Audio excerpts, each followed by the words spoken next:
Well, hello everyone. This is Wilson Cole, and I'm president of Adams, Evans, Ross, and Backdoor Hiring Solutions.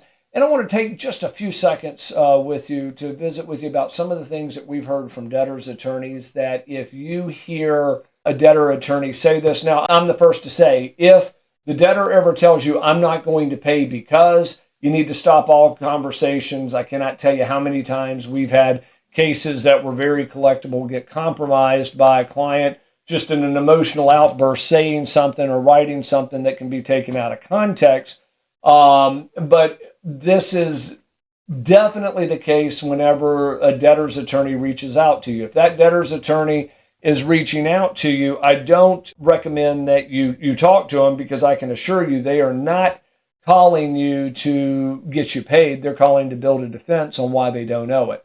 But there's three phrases or three arguments that attorneys will make that as soon as you hear these arguments, if it's in an email or things along those lines, you're probably dealing with an attorney that is not well informed on these type of cases. Number one, if they come back to you, and I'm making some assumptions that you have a signed agreement, or you were the first presenter, or yeah, if you weren't the first presenter, you presented them, at a later date, but you set up the job interviews and all of that good stuff. So there is some uniqueness to it. But if they say, well, we don't owe you because our client paid another creditor or paid another recruiter, I can tell you we have argued both sides of that fence through collections in one, and had our forwarding attorneys argue it in the courts and have won. In fact, actually, in the state of Indiana, our staff attorney helped the litigating attorney write the brief in an appeals case that won under that very argument that both recruiters were probably owed.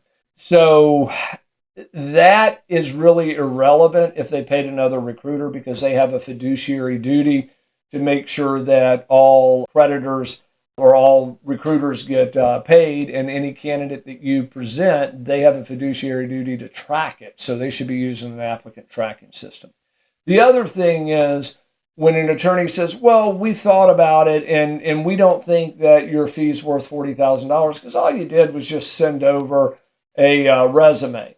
Now, that tells me there that you have somebody, and we do see that a lot over on the legal side, where attorneys and sometimes even judges don't necessarily appreciate or respect the value that recruiters bring to the market. The third thing is if they say, well, you know, you presented them, but then we had to do all the work. We didn't want them at first. We went back and connected with them. Especially if there's an signed agreement, if they're basically saying you presented them and they went outside that agreement, therefore they don't owe you, they're basically saying we should be rewarded for breaching our agreement, in my opinion. But when you hear those three things or variations of those things, you're dealing with an attorney that isn't familiar with this area. We've sent 8,000 cases out to our litigating attorneys. We've processed a little over $1 billion of staffing and recruiting debt over the last 30 years here.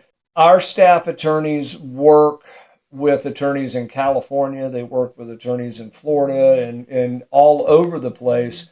And they have the visibility to be able to see what's happening in Florida and what's happening in California and what's happening in New York, and kind of be a synergy about it.